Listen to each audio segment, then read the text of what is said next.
ভেঙে চুরমার তৃণমূল কংগ্রেস, ফের ভাঙনের মুখে তৃণমূল। এবার ইস্তফা দিলেন ইটাহারের তৃণমূল বিধায়ক মোশাররফ হোসেন। তৃণমূলের সংখ্যালঘু সেলের রাজ্য সভাপতি পদ থেকে ইস্তফা দিয়েছেন কয়েকদিন আগেই তৃণমূল নেত্রী মমতা বন্দ্যোপাধ্যায়। তাকে সংখ্যালঘু সেলের রাজ্য সভাপতি পদে বসান। আর এবার মোশাররফ হোসেন তিনি ইস্তফা দিয়েছেন সেই পদ থেকে। ব্যক্তিগত কারণের জেরে ইস্তফা, এমনটাই মন্তব্য করেছেন মোশাররফ হোসেন। ইস্তফা ইটাহারের তৃণমূল বিধায়ক মোশাররফ হোসেন। তৃণমূলের সংখ্যালঘু সেলের রাজ্য সভাপতি পদে তাকে কয়েকদিন আগেই সেই পদের রাজ্য সভাপতি করা হয়, আর এবার সেই পদ থেকে ইস্তফা দিলেন ফের ভাঙনের মুখে তৃণমূল কংগ্রেস। ইস্তফা ইটাহারের তৃণমূল বিধায়ক মোশাররফ হোসেনের।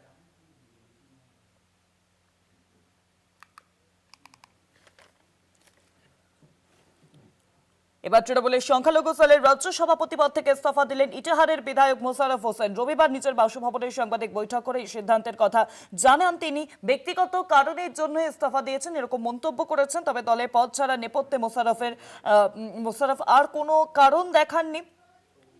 জানবো এই বিষয়ে ফোন লাইনের সঙ্গে রয়েছেন প্রতিনিধি বিক্রমাদিত্য বিশ্বাস। বিক্রমাদিত্য, তিনি বিধায়ক হিসেবে একাধিক দায়িত্ব, তারপরে তাকে একটি বাড়তি দায়িত্ব দেওয়া হয়েছিল সংখ্যালঘু সেলের রাজ্য সভাপতি।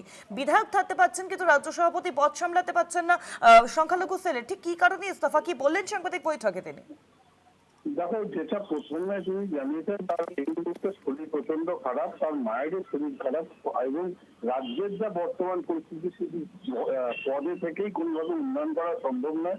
সেই কারণেই তার প্রথম পদক্ষেপ হচ্ছে নিজের যে সংখ্যালঘু সেলের যে প্রধান হিসাবে ছিলেন সেটা থেকে তিনি ইস্তফা দিয়েছেন। তিনি রাজ্যের যিনি মুখ্যমন্ত্রী শুভেন্দু অধিকারী, তার সাথে তার কথা হয়েছে এবং তিনি তার আগেও এই অঞ্চলে বেশ উন্নয়নের কাজ করেছেন, তিনি উন্নয়ন বোঝেন।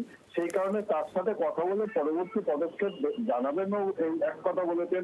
অপরদিকে যে সমস্ত বিধায়করা এর আগে ঋতব্রতের সাথে জড়িত ছিল, অর্থাৎ উত্তর দিনাজপুরের বাকি চারজন যে বিধায়ক কানাইলাল আগরওয়ালা থেকে আরম্ভ করে বাকি তিনজন যে বিধায়ক আছে, তারাও যেমন এই দলে যোগদান করবেন, সেখানে তার যোগদানটা একমাত্র সময়ের অপেক্ষা ছিল।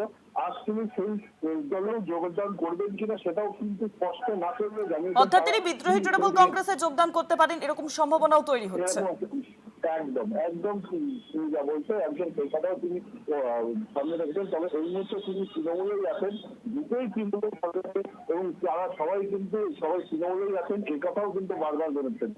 কিন্তু তার শারীরিক অবস্থা সঠিক নয় এবং রাজ্যের যা বর্তমান পরিস্থিতি, এই অবস্থাতে তিনি কোনোভাবেই কাউকে সাড়া পাচ্ছেন না, কাউকে ডেকেও কর্মীদেরও কোনো রকম ভাবে উৎসাহ দিতে পারছেন না। ফলতে তিনি এই পদে থেকে কোনো রকম ভাবে সংখ্যালঘু সম্প্রদায়ের মানুষদের কোনো উন্নয়ন করতে পারছেন না। সেই জন্যই খালি পদে থেকে দায়িত্বে থাকাই তার কাছে কার্যকর নয়, কাজ করাটাই তার কাছে প্রধান ইস্যু। সেখানে তিনি কাজ করতে না পারার কারণেই কিন্তু তিনি এই দিয়েছেন।